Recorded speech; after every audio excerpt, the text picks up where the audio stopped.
Welcome to Resume Storyteller with Virginia Franco, bringing you interviews with industry experts and regular folks who tested the job search waters and succeeded, and strategies to tell your story and land you job interviews in 60 days, guaranteed. Here's your host, Virginia Franco.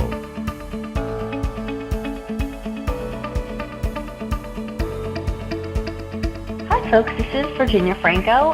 Today I actually don't have a guest because what I wanted to focus on, I want to cover a couple of trends that I see as super important in terms of resume writing for 2019. It is January, we're kicking off a new year, so I thought it was a good time to sort of jump in and share my thoughts on how I'm writing, why I'm writing the way I am, and all of that. As always, if you have any questions, feel free to email me at vafrancoresumes@gmail.com. So first, I want to talk about what is going on for job searchers. And actually, this has been going on for a little bit, but the dichotomy is getting even more and more obvious now. Today, job search requires you to blend technology together with methods that are really as old as time. It's interesting. I found two different articles. One was a pay scale article written in mid-2017, where it says somewhere between 70 and 85% of people found roles as a result of networking and referrals. That's a huge amount. But then conversely, an article just a year later through JobScan revealed that almost 98% of Fortune 500 companies and a growing number of small and mid-sized businesses filter resumes through the applicant tracking system. So on the one hand, we're told you've got to get your job through connections. On the other hand, you're told that your resume needs to be read by ATS. So which is it? And the truth is that it's both. What is likely to happen, especially once you get past those early stage sort of new hire roles when you're right out of school, is that you are likely to learn about a role through a connection or a referral, and then you're going to be asked to submit your resume through its online portal. So what does this mean for you? Number one, it means absolutely saying goodbye to those black and white resumes printed out for someone to be read on a desk, which worked back in the 90s, even early 2000s. No more Times New Roman font. We also don't want to have a resume that's strictly written for online. Back coming into the recession, I would give my clients a resume designed to be read by humans, and then I would give them a plain text form that was just stripped all the formatting, and they were supposed to use that to apply online. Today, my clients get one document designed to be read by human beings and one that is designed to be read by the bots or applicant tracking software system, which you see throughout literature as ATS. So how to start writing for humans and computers? The first thing that's so important is that you've got to know your brand. Think about if you're in sales. You can't pitch a product without understanding what it is that makes it attractive to your prospective clients. Same goes with resumes. If you don't know what makes you attractive to hiring managers, you need to go back to the drawing board and figure that out. When you are targeting mid-level and executive level roles, you are selling bottom line impact, the ability to grow a business, fix a business, impact revenues, lead a team, all of that. So how I craft that paragraph at the very top, which is called the summary paragraph, is number one, I'll have a headline that says these are the kinds of roles that I'm targeting. And then the paragraph below, which is called the branding paragraph, I write by, number one, identifying unique strengths and traits of a client. And then I go to the job postings that are interesting to them. And there's always keywording and key phrasing that I see on those, that when you see them across a bunch of postings, it usually tells you that that's what the reader is looking for. So the trick for me is blending details that are unique to my client together with what the job description is asking for. So how to do that in terms of writing your own documents is start by thinking about what you've accomplished in each role. Zero in on the contributions that you earned. Think about recognition, awards, accolades. Did you get promoted? Did you get any emails that you maybe saved away in your brag file? Your responses will form the foundation for your brand and help you to back up that you can do what you claim that you can do. So think about these questions when you're formulating that paragraph. Why you versus someone else? Can you answer that? Write down your thoughts. Second question to think about is what have you consistently achieved in each role? What I found is when I interview clients over and over again, I ask, what are you proudest of in each role? And there's usually a common thread. When you see a common thread, that's something that belongs at the top in that branding or summary section. Third question, how have you moved the needle on revenue, on profitability, on sales, on savings. Reflect back on your roles and say, where did you leave an impact? Those responses, again, especially if there is a common thread, belongs in that summary section or the branding paragraph at the top. Did you generate new business? Did you build relationships? What's your Rolodex like? In certain kinds of roles, that's a really important piece to why someone would want to hire you. In sales, in business development, in wealth management, there's all sorts of roles where your Rolodex is really important. So if you have one, make sure to include that in your brand. So the next step is to translate your responses into a compelling summary section that, together with the headline, help the reader to see how you are perfectly suited for the role. That paragraph needs to be pretty short and sweet. A couple of bullets or maybe a short paragraph should work. But what you don't want to have is a long 5, 6, 7-line paragraph to spell out exactly what you do.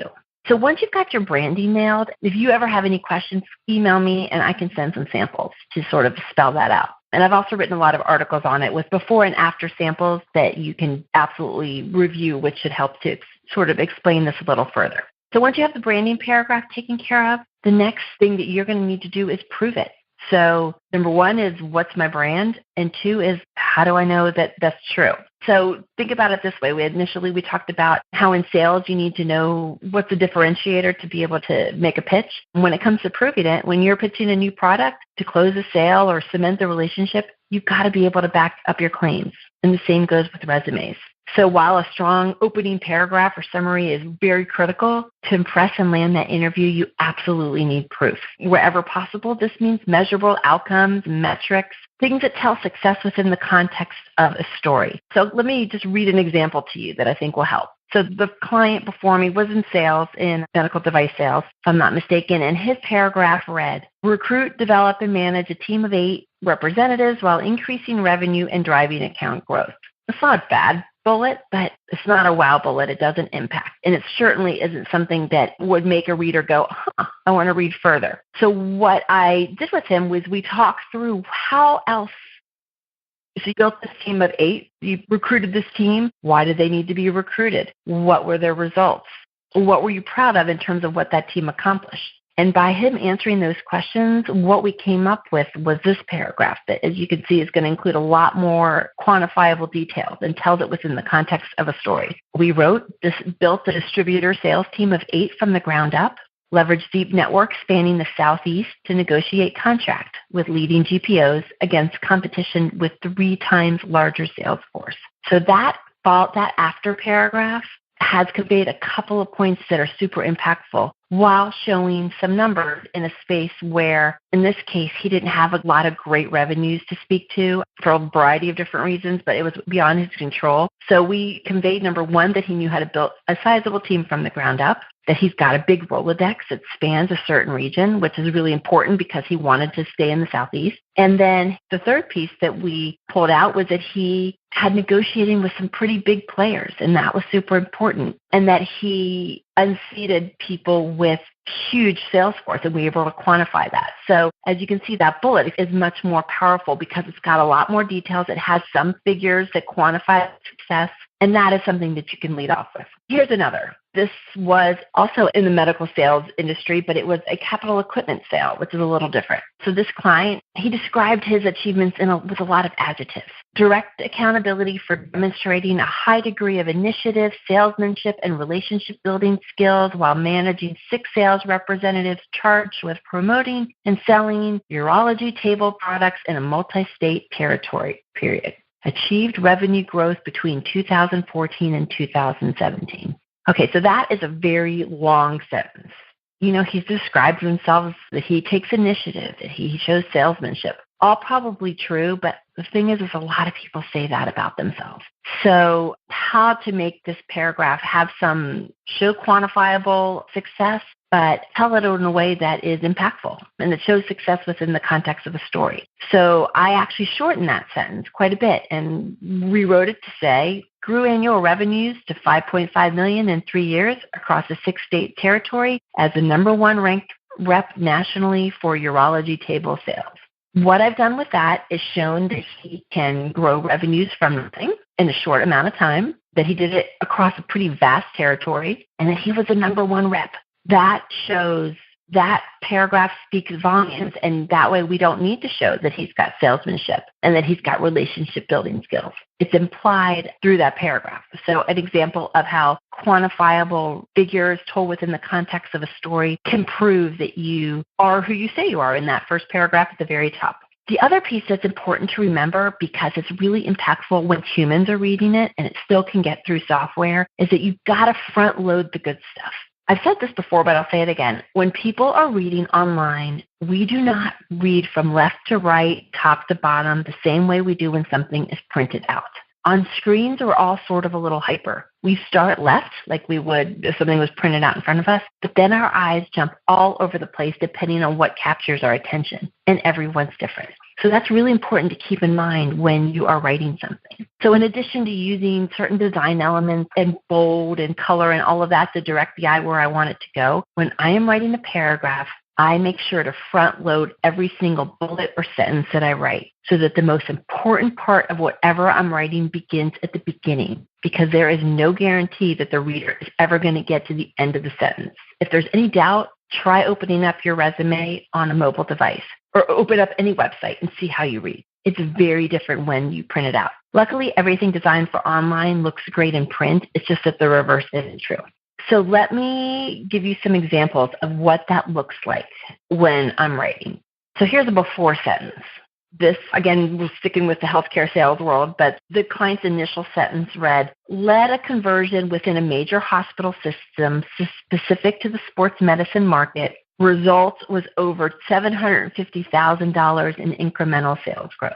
Not a bad sentence if someone is reading this in print, I'll be honest.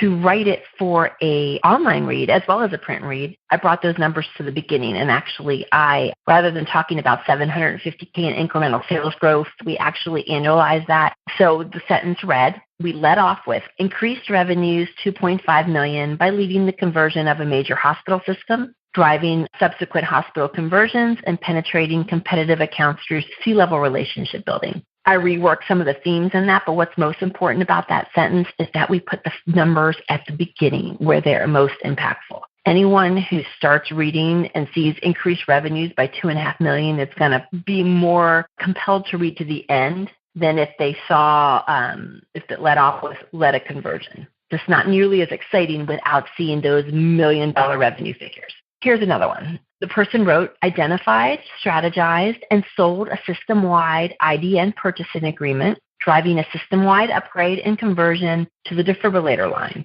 Achieved 121% growth over target in the first 2 quarters. Again, if someone was taking the time to read and they had this printed out, it's not a horrible paragraph, but the lead is absolutely buried in this because the revenue figures are at the tail end of the sentence. By flipping that, however, you can really make an impact for the online read. So now that paragraph or that bullet reads, achieved 121% growth over target in the first 2 quarters by securing a spot within the portfolio during GPO negotiations as the region's first director of strategic accounts.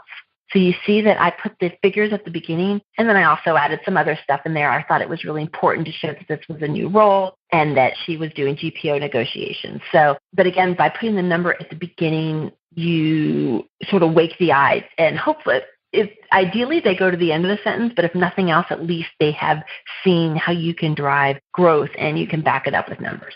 So I hope that helps. As you can see, resumes today, you need to plan on them being read by humans first, then software, and then again by humans. So your greatest success is probably going to be by maybe using job boards to find out about companies with funds to hire, figuring out who you know that knows others in those companies, and then networking your way in until you're asked to possibly post a resume online. From there, the resume will be read and hopefully reread by people, not computers, throughout the interview process. So when written well, documents that spell out the why and the how of what makes you unique will not only be rich with a bunch of keywords that are important for software to read, but they'll present a powerful case to the reader, a human being reader, that shows that you're a perfect fit for the role. Thanks so much for listening, guys. You've been listening to Resume Storyteller with Virginia Franco. To learn more about storytelling strategies to catch the eye of today's skim online readers, hiring and decision makers, go to www.virginiafrancoresumes.com.